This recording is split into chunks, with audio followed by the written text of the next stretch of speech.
Eu me chamo Tainá e hoje a gente vai falar sobre o livro Fahrenheit 451, do Ray Bradbury. Fahrenheit 451 é uma distopia escrita pelo autor Ray Bradbury, publicado pela primeira vez em 1953. Essa minha edição aqui é da Biblioteca Azul, ela é bem boa, tem prefácio, pós-fácio, enfim, a diagramação é bem gostosinha, tem as páginas assim amareladas, gostei bastante da diagramação. E Fahrenheit 451 se trata basicamente de uma distopia, eu vou falar um pouco mais sobre o gênero mais pra frente, mas em que a gente conhece o Guy Montag, que é um bombeiro, só que aqui nessa distopia, nessa realidade, os bombeiros têm uma função diferente. Ao invés de apagar incêndios, né, de proteger a população do fogo, eles ateiam fogo em livros. Então os livros são os vilões aqui dessa história, digamos, na perspectiva dos bombeiros. Então, se você possui algum livro, alguém pode te denunciar e os bombeiros irão até você e atearão fogo nos seus livros e transformarão você num criminoso, porque é proibido, né? Os livros são objetos ilegais, eles são considerados subversivos, eles tiram a alegria da população, então os livros são proibidos aqui. Outra coisa interessante de Fahrenheit 451 que diferencia ele de outros livros do gênero é que aqui a gente, apesar de estar sobre um governo autoritário, isso fica bem claro no livro, a população que iniciou esse processo de criminalização dos livros, digamos assim. O cansaço da população ao redor dos livros, a indiferença da população é que traz essa situação e que depois se agrava e se transforma nessa realidade que a gente vai conhecer durante a narrativa. Sem dúvida, uma das coisas mais interessantes de Fahrenheit 451 é a forma como o Ray Bradbury constrói esses personagens de uma narrativa tão pesada, né, que é essa narrativa dentro dessa realidade distópica, enfim, de ficção científica, e como os personagens são construídos de forma leve durante a narrativa, apesar de serem muito intensos. O Montag, que é esse bombeiro, ele na primeira parte a gente tem o livro dividido em 3 partes, que os nomes são a lareira e a salamandra, a peneira e a areia, e a terceira parte é o brilho incendiário. Eu acho que esses são os nomes, eu vou confirmar, mas eu acho que esses são os nomes. Então a gente tem nessa primeira parte esse Montag, que é um bombeiro que não vê problema no trabalho que ele executa, que é esse de atear fogo aos livros. Ele não tem nenhum problema, ele acha que realmente está protegendo a população. Que é casado com a Mildred, que é uma mulher completamente obcecada e ligada pelas tecnologias, né? A Mildred, ela não desenvolve um relacionamento com o Guy, basicamente, e o Guy relata isso.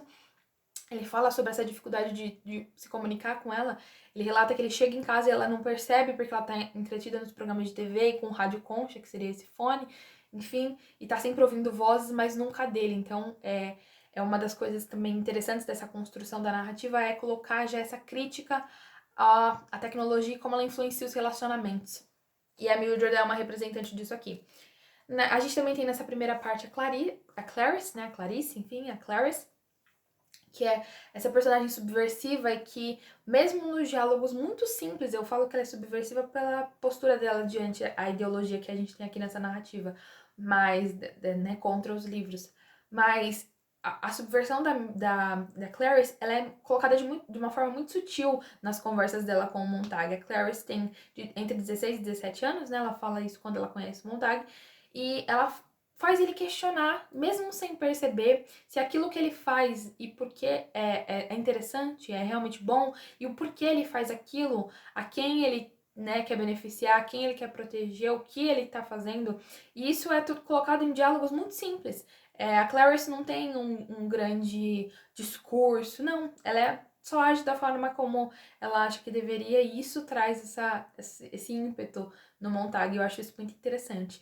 Que constrói um outro Montag para essa segunda parte do livro. Um pouco mais desconfiado de que se ele faz aquilo que ele gosta mesmo, de que se é tão bom assim ele atear fogo nos livros, se isso é realmente uma proteção, o que esse governo quer, o que as pessoas querem. Ele começa a se incomodar com o comportamento das pessoas, as amigas da Mildred começam a irritar ele, né? As pessoas com que ele convive, o Betty, que é o chefe dele, começa a incomodar ele. Toda essa subversão vai crescendo dentro do Montag durante essa segunda parte. Por motivos, né, também do fato que acontece com a Clarice, com a Clarice, é uma questão também para ele que desperta, né, um novo dentro do Montag. E aí a gente tem os acontecimentos, né, com a senhora Blake, que é o acontecimento em que basicamente gira a narrativa, que é uma chave na narrativa e que muda a postura do Montag, que é a mulher que se queima, né, com os próprios livros, para não abandonar os livros, ela ateia fogo nela, eles ateiam fogo nela e ela queima junto com os livros e ela não deixa a casa, e isso perturba muito, muito Montag. E aí entra uma outra crítica que eu achei incrível durante esse... que eu achei incrível durante esse livro, que é uma coisa meio filosófica, digamos assim, que é a reação do Montag ao que acontece com a senhora Blake.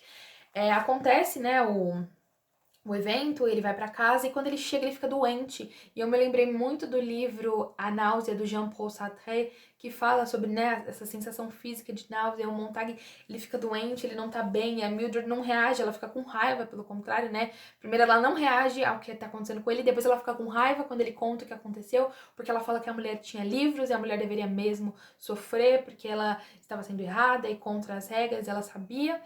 E isso deixa o Montag cada vez mais doente. E me lembrou muito desse livro do Jean-Paul Sartre.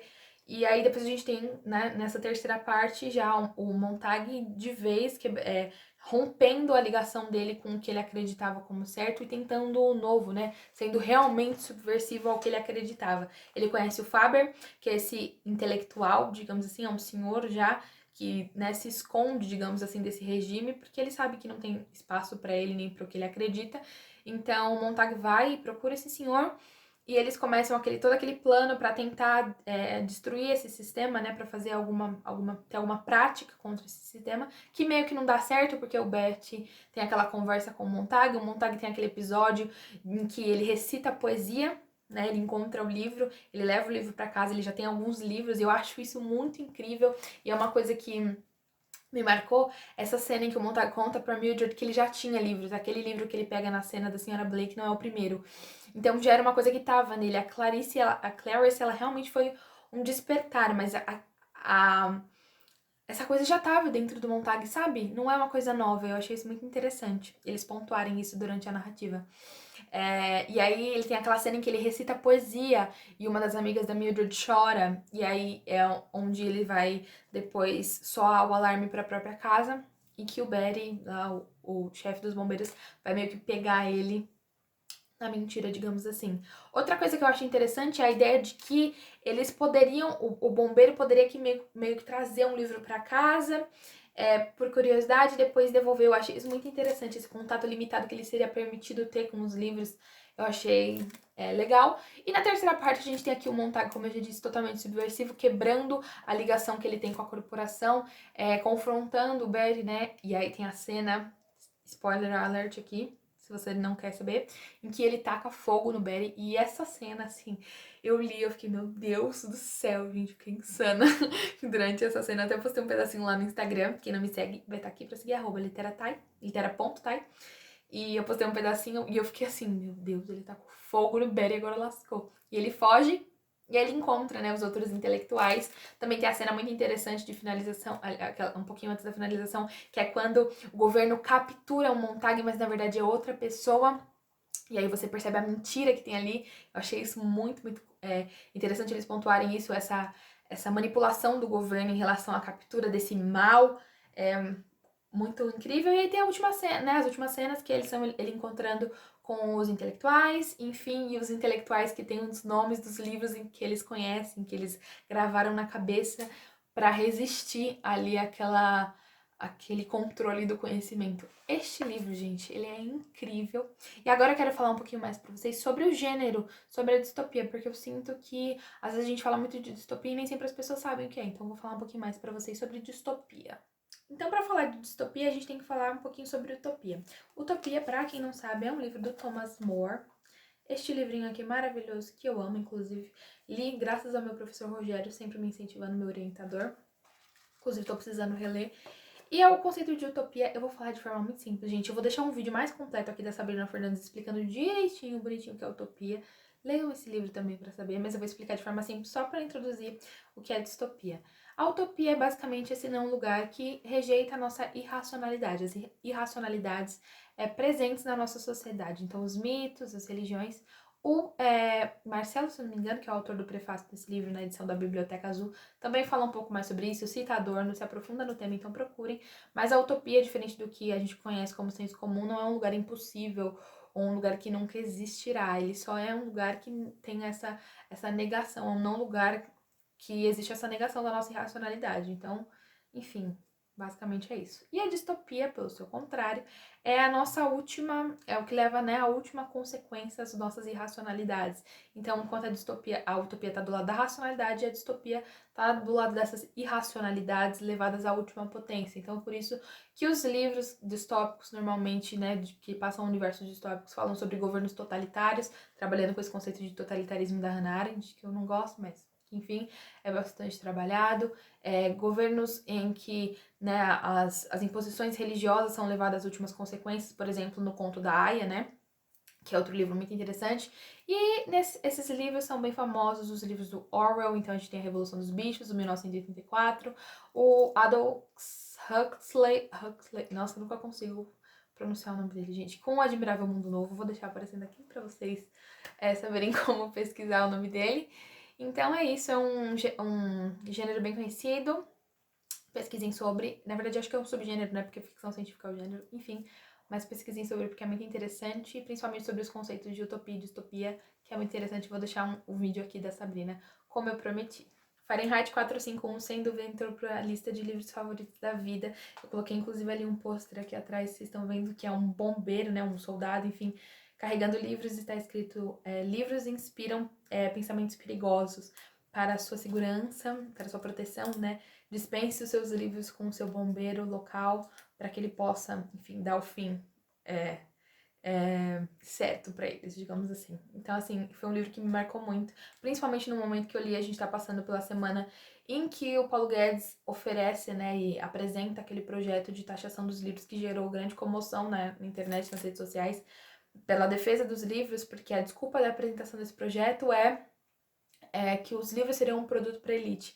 Além dessa frase ser absurda, me suscita na memória a leitura que eu fiz na faculdade, já fiz algumas vezes depois, porque eu acho sempre importante reler esse texto, que é o texto Direito à Literatura, do Antônio Cândido, que está no livro dele Vários Escritos, em que o Antônio Cândido fala sobre essa potência humanizadora da literatura na vida do ser humano.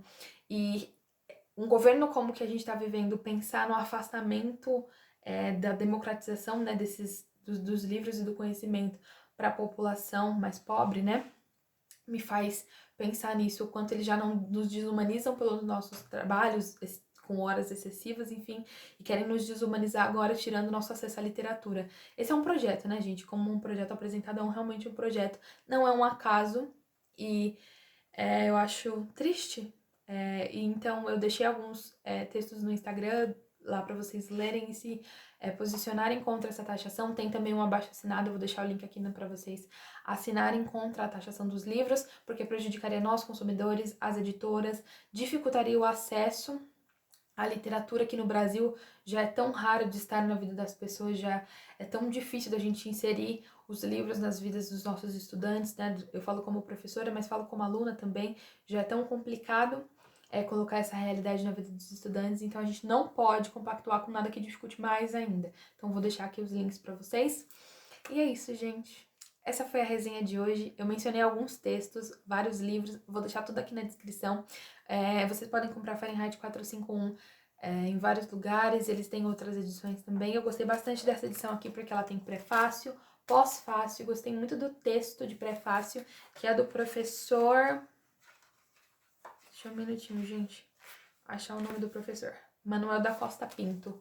Muito bom o prefácio. Então, leiam Fahrenheit 451. Prestem atenção na atualidade dessa história. Entrem nos links que eu vou deixar aqui embaixo. Leiam os textos. Vou deixar o link do abaixo-assinado. Não se esqueçam de assinar. E é isso, gente. A gente se vê numa próxima. Espero que vocês tenham gostado. Um beijo. Tchau, tchau.